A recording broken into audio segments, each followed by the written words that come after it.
The heavy oak door of the bridal suite felt a mile thick. I could hear him on the other side, a soft clearing of his throat. Then the knock, just 2 gentle taps. "My darling, are you ready?" His voice was like warm honey, the same voice that had read me bedtime stories. But today, something was different. I looked at myself in the mirror, a stranger in white silk. The dress was mine, the choice was mine, but I wasn't sure the day was. I opened the door, and my heart stopped. It wasn't a flower he was holding, it was a small velvet box. "Just one more thing," he said, his eyes shining with a terrifying intensity, "before you belong to him." My dad was my hero. It was a simple fact, the cornerstone of my entire life. After my mom passed away when I was little, it was just the 2 of us against the world. He never remarried. He said he already had the only girl he'd ever need. He was the dad who taught me to ride a bike, and the dad who held me when my first boyfriend broke my heart. He called me his darling, his treasure, his whole world, and I believed him. When I met Mark, I was so nervous to introduce them, but Dad was charming. He shook Mark's hand firmly, smiled, and even laughed at his stupid jokes. "He seems like a good man," he told me later that night, his arm around my shoulder. "He better know how lucky he is." The relief was overwhelming. I felt like I had everything, a man I loved, and the blessing of the man I'd always loved most. We got engaged a year later. The wedding planning started as a joyful whirlwind. My dad offered to pay for everything. He said it was his honor, his duty, his final, greatest gift to me. I thought it was the most generous thing in the world. I didn't realize a gift can also be a leash. The first crack appeared over a song.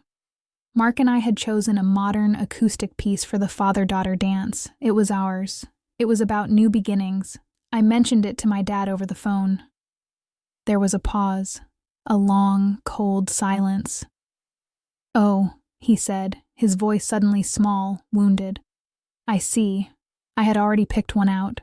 A special one." He told me the name of the song. It was a classic ballad from the 70s, a song my mother had loved, a song they had danced to. "But Dad, it's a little old-fashioned, don't you think?" I tried to be gentle. "It was our song," he said, and the way he said, "our," sent a little shiver down my spine. It didn't feel like he meant him and my mom. He meant him and me. I felt a knot of guilt twist in my stomach. To keep the peace, I agreed. Mark was annoyed, but he let it go.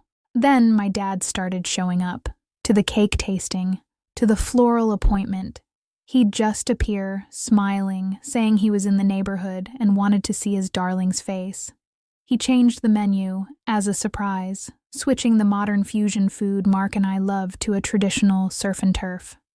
"It's more classic," he insisted. "More elegant. You'll thank me later." He was so calm, so loving. Every decision he overrode was framed as an act of service. He was just trying to give me the perfect day. How could I get angry at that? But I would lie in bed at night, a strange anxiety creeping in. The wedding was starting to feel less like mine and more like a performance, and he was the director. Things started to spiral. The secrets started stacking up like firewood, waiting for a spark. I found an invoice on his desk when I stopped by to drop something off. It was from a photographer, a different photographer. I had already booked a woman whose candid, natural style I adored. This was a man known for dramatic, formal portraits. When I confronted him, he didn't even flinch. He just smiled sadly. "My darling, her photos were nice, but they didn't capture your light.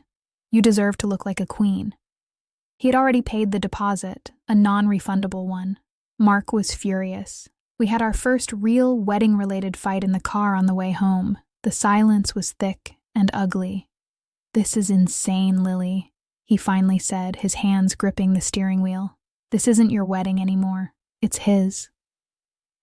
I defended my dad, but my voice sounded weak even to my own ears. I was trapped between the future I wanted and the past I couldn't bear to hurt. The near catches became more frequent. My dad started accidentally calling Mark by the wrong name. Often, it was the name of my mom's brother. Just a slip of the tongue, he'd say. A senior moment. But it happened too many times. One evening, he came over with a gift. A stunning diamond bracelet. It was beautiful, but it felt heavy on my wrist. Later that week, I was looking through an old photo album and I saw it. The exact same bracelet, on my mother's wrist, on her wedding day. My blood ran cold. The hallway in my childhood home, once a place of comfort, started to feel like a museum. His museum. I was the main exhibit. The silence in the kitchen when we'd sit together wasn't peaceful anymore. It was charged. I felt like I was being watched, studied, and measured against a memory I could never live up to. The night before the wedding was the breaking point. Mark was at his hotel with his groomsmen. My dad insisted on staying at my apartment just to help with any last-minute nerves. He was so calm, so reassuring. He poured us both a small glass of whiskey. "To my darling," he toasted, his eyes soft, "the most beautiful bride." Then he pulled out a photo album. I thought it would be my baby pictures, a sweet, nostalgic trip. But it wasn't. It was his own wedding album, him and my mom. He turned the pages slowly, narrating each photo, and he kept pointing things out. "You have your mother's hands. You laugh just like she did. Look at the way she stood, right here. You do that too." My stomach was in knots. This wasn't sweet. It felt clinical, unsettling. He turned to the last page. It was a full-page portrait of my mother in her wedding dress. She was beautiful, ethereal. He stared at the photo for a long time before looking back at me. Then he reached beside the chair and lifted a large white box onto his lap. He opened it. Inside, nestled in layers of tissue paper, was her dress, perfectly preserved, glistening under the lamplight. "I had it restored," he whispered, "and altered. For you." My breath caught in my throat. I just stared at him. "I want you to wear it, my darling," he said, his voice thick with emotion. "Please. It's all I've ever wanted, to see you in it." "No, Dad," I said, my own voice a whisper. I have my own dress. I love my dress." His face changed. The soft, sentimental mask fell away, and for a second, I saw the hard steel underneath. The calm broke. "After everything I've done for you?" he said, his voice dangerously quiet. "This is the one thing I ask." I ran. I fled to my bedroom and locked the door, my heart hammering against my ribs. My phone buzzed on the nightstand. It was Mark. "Everything okay?" Getting worried. I couldn't answer. I couldn't speak. All night, I heard him. The floorboards creaking in the hall, the soft clink of a glass being set down, the faint sound of that old ballad, the one he'd chosen for our dance, playing softly from the living room. He wasn't sleeping. He was waiting. In the morning, the apartment was silent. A piece of paper was slipped under my door. His neat, perfect handwriting. "I'll be waiting at the church. Your loving father." My bridesmaid drove me. The city was a blur outside the window. I felt sick. I was wearing my dress, the one I had chosen, but it felt like armor. I was going into a battle, not a wedding. The entire foundation of my life had crumbled in 12 hours. My father's love, the one constant I had ever known, now felt like a cage he'd been patiently building around me my entire life. The trust wasn't just broken, it was obliterated. I felt a profound sense of fear. What would he do when he saw me? Would he make a scene? Would he ruin this day, this one day that was supposed to be mine? He was standing there, at the back of the church, as the doors opened. My future, Mark, was waiting at the altar. My past stood before me, a ghost in a perfect tuxedo. My dad's face was a mask of paternal pride. No anger, no disappointment, just beaming, doting love. It was the most terrifying thing I had ever seen. He took my arm. His grip was firm. As we began the slow walk down the aisle, he leaned in and whispered, his breath warm against my ear. "You look beautiful, but you would have looked just like her." I didn't answer. I kept my eyes fixed on Mark. When the minister asked, "Who gives this woman to be married to this man?" My father's hand tightened on my arm for a single, agonizing second. Then he placed my hand in Mark's and stepped back. I said my vows. I married the man I loved.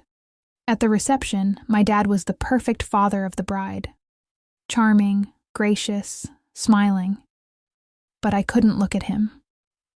When the time came for the father-daughter dance, I just stayed at my table. He didn't come to get me. He just stood against the far wall, a drink in his hand, watching me dance with my husband, watching me laugh with my friends, watching me live a life that was finally, truly my own. A few weeks after the honeymoon, a flat, square package arrived. It was from my dad, no note. Inside was a single, silver-framed photograph. It was a candid shot from the wedding. It was a picture of him, standing against that wall, watching me dance. He wasn't smiling, he wasn't crying. His expression was just patient, as if he knew this was only an intermission.